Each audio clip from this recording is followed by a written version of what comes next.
bem-vindo ao canal Resumo de Odonto.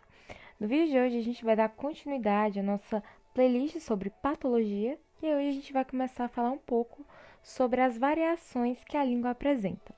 Hoje a gente vai falar um pouco sobre a língua fissurada, mas antes de a gente abordar sobre a língua fissurada em questão, vamos abordar um pouco sobre o que é a língua. Bom, a língua, ela é um órgão, certo? Então, se cair alguma questão na sua prova, cair alguma questão no seu concurso, o que é a língua? É um tecido mole, ela é um músculo. A língua, ela é um órgão que é constituído de músculo e revestido de mucosa. E esse órgão está relacionado à deglutição, ao paladar, à fala, fazendo parte do aparelho mastigatório, né? Do aparelho digestório. A língua, ela está fixada pelos músculos extrínsecos à cartilagem do ocioide, que está na frente do pescoço, certo? Abaixo do maxilar inferior. E ela também está fixada à mandíbula e pelos processos estiloides, né, do osso temporal. Então, a língua, ela contém as papilas gustativas, que são responsáveis pela diferenciação dos sabores amargo, azedo, doce, salgado, né? Tem um novo sabor agora, que é o umami, que é a língua que faz essa diferenciação de sabores. Mas é graças às papilas, que são essas pequenas saliências que vai se apresentar na língua, que a gente consegue fazer essa distinção dos sabores. Então, a gente consegue sentir o que é amargo, o que é azedo, o que é doce, pelas essas papilas, que são as filiformes, as papilas fungiformes, também temos as papilas foliáceas e as circunvaladas. Aí, porque é importante a gente falar um pouco sobre essas limitações, porque a língua, ela vai ter um formato que vai lembrar muito um cone, sendo mais larga na base e mais fina da ponta. A cor avermelhada da língua, ela é advida, né, de uma grande quantidade de vasos sanguíneos e também terminações nervosas em todo o seu corpo. As terminações nervosas da língua, elas são essenciais para definir os graus de sensibilidade da língua. E graças aos alimentos quentes e frios, aos sabores, a gente consegue fazer essa determinação pelas grandes terminações nervosas e por esses botões gustativos. Então, a língua, ela é um órgão com multifunções. A língua, gente, ela tem a habilidade de se movimentar em todas as direções.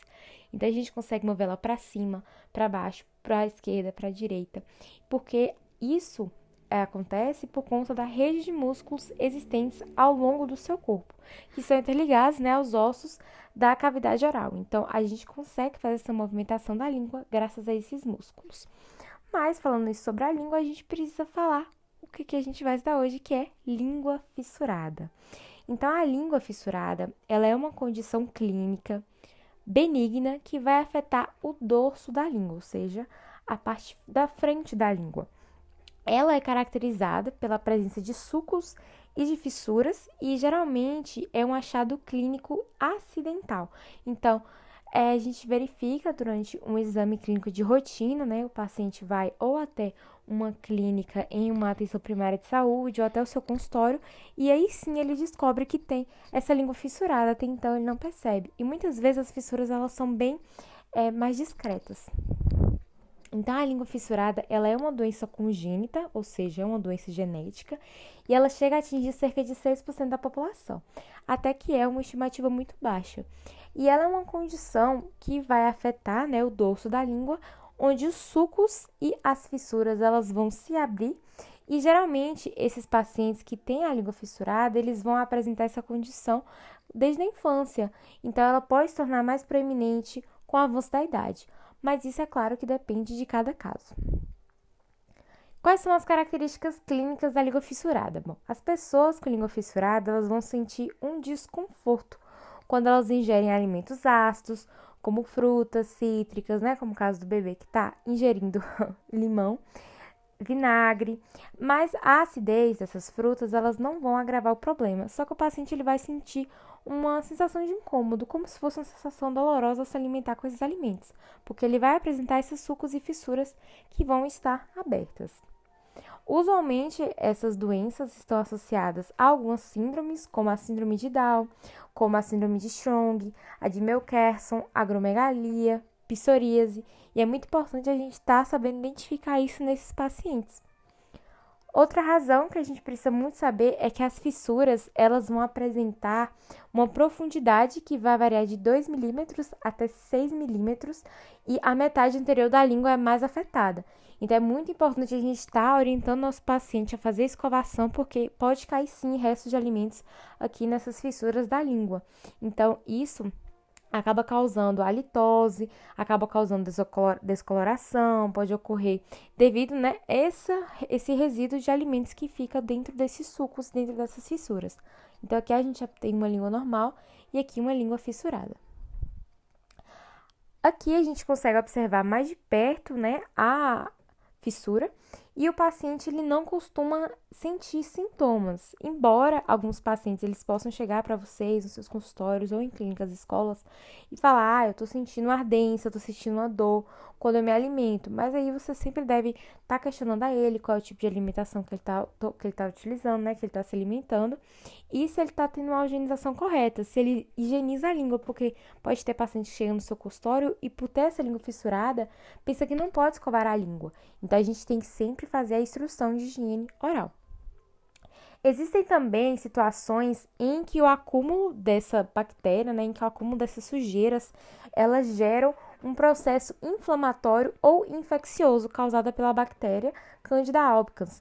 E aí a gente precisa sempre estar fazendo tratamento multiprofissional nesses casos.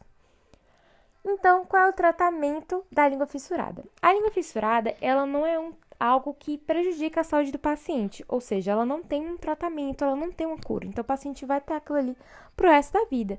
Então, o que a gente sempre mais indica é falar com que o paciente evite o consumo de alimentos ácidos, porque é importante a gente fazer isso com o nosso paciente.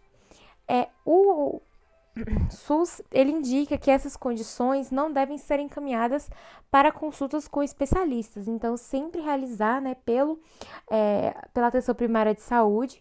E caso o paciente ele sinta alguma dor, algum incômodo, o dentista, junto com o médico, né, depender de cada caso, pode vir sim a receitar anti-inflamatório ou até mesmo passar um tratamento recomendado a depender de cada caso.